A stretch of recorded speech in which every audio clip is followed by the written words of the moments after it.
Hi, I'm Sunny, and this is my podcast, Creator, Created, Creating. Short and sweet mindset shifts for intentional life creation.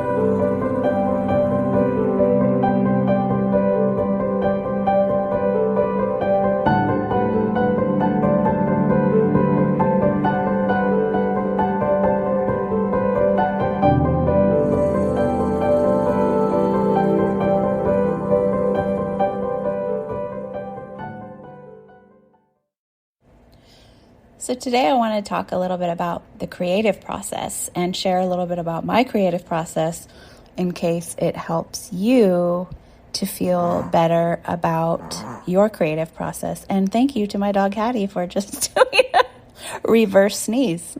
In case you heard that in the background. No, I don't have teacup pigs. I have a teacup dog who sounds like a teacup pig. So my creative process. Yeah. So I am in human design. If you're familiar with human design, I am a manifesting generator in human design, which means that I basically create a ton of stuff in really big bursts of creative outbursts, and I just create a ton, like more than most people would think humanly possible, with utter ease, and then nothing. And then I do nothing, and then I just go through periods of like where I'm really just not creating. So I'll just have these bursts of frenetic creativity, and I will just get a huge amount of stuff done all at once, and then not.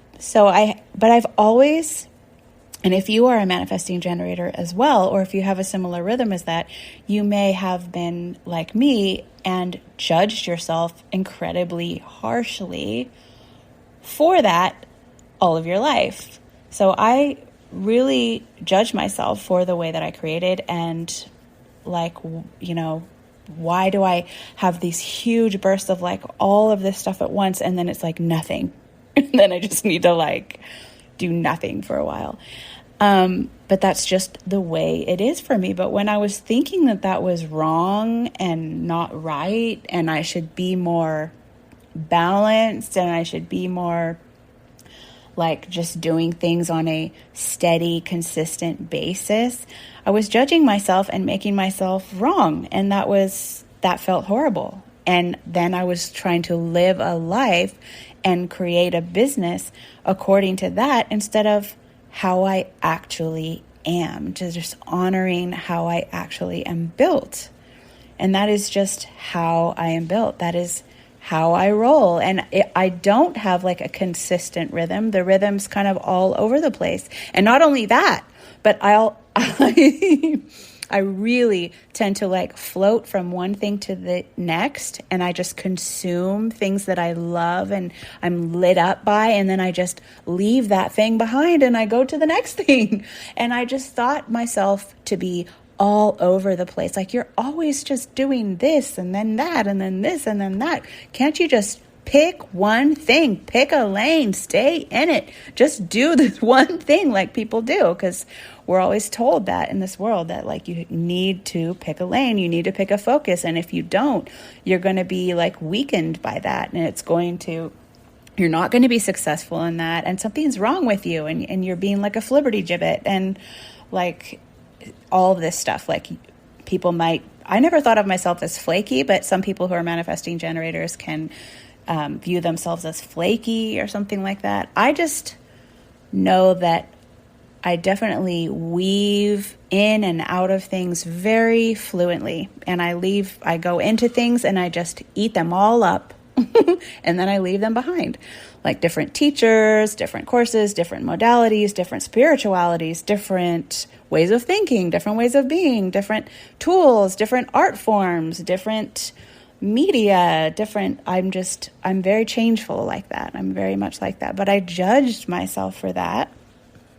And when I judged myself for that, I didn't allow myself to live in my most natural rhythm without judgment. And when I live in my most natural rhythm without judgment, I manifest all the resources that I need to support my most natural rhythm and to augment my most natural rhythm.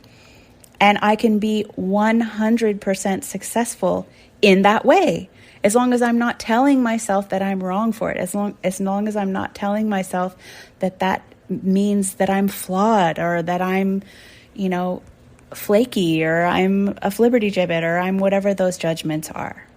Like, this is just actually how I'm wired. It's actually part of my genius. Like, I just create a lot at one time, and then I take a big break. And then I create a lot at one time, and I take a big break. And my lack of rhythm is my rhythm. That's my rhythm. We each have our own rhythm, is my point. So what is your rhythm? And how have you been judging yourself for that rhythm? What's your creation style?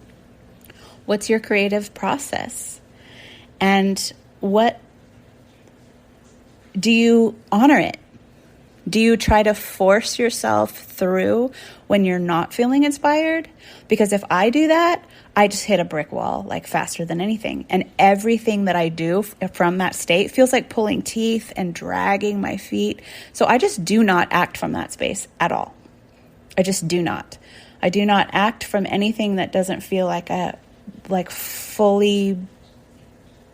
full-blown hell yes in my body anymore. I've learned, because I was constantly trying to motivate myself when that natural inspiration to move was not there from all these shoulds, especially in the business world and the entrepreneurial space. Like, you should do this, you have to do this, you need to do this, it has to be done this way. If you don't do it this way, it's never gonna. There's all these things said, and you can just throw all of that out, because guess what?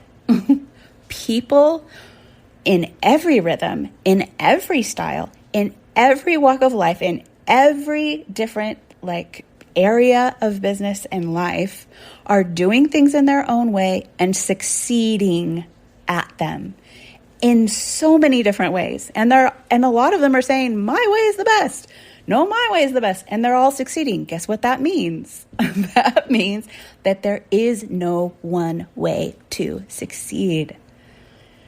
All you need is to be in agreement with yourself. But if part of you is saying, I need to do things this way, I should be doing things this way, then you're making yourself wrong, and you're feeling like you're dragging, and then you're manifesting results that feels like you're dragging. That's what it did for me. But when you just set yourself free to be like, this is my rhythm and this is my pace, I'm not going to force myself to do anything that doesn't feel amazing to me, and I'm just going to follow that and trust it. When you're totally in alignment with that, that becomes your best way. Nobody else's best way, but your best way. And then that's where you will find your own best rhythm for success. So I'm just here to share that, to help you to honor your creative process, whatever that is, and don't force yourself to do things that don't feel like a yes. And also, don't worry when things don't feel like a big yes in your body, because it will come back. So instead, in those times, so let's say that there's something that I do that's actually really important to me and really lights me up, and I need to do an episode of that or write an article for that, but I just don't feel it. Then I just don't do it in that day. And I say, what do I need instead? What do I need to fill me up? Because in the filling up, and maybe that's just to lounge one day or whatever it is. Maybe it's taking a walk. Maybe it's listening to some music. Maybe it's just doing something else, whatever's going to fill me up, and then forget about it.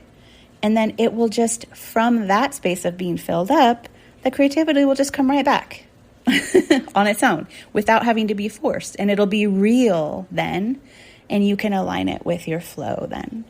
So I just had to share that because I've struggled so much with that. And as much as I've always been waving that flag since the start about honoring your own unique way, and I'm all about doing things differently and going your own way. But I still struggle with that sometimes in comparing myself to how others are doing things and thinking like they're successful, so they must be having some advantage that I'm not having. No, it's just that they're not making themselves wrong for how they are, for what they're doing. And I am. But when I stopped doing that, that's when I really see things shift. And you will too. So, yeah, I hope that helps. Thanks for joining me today. And if you'd like to find out more about me and my work, you can find me at sunnychapman.com.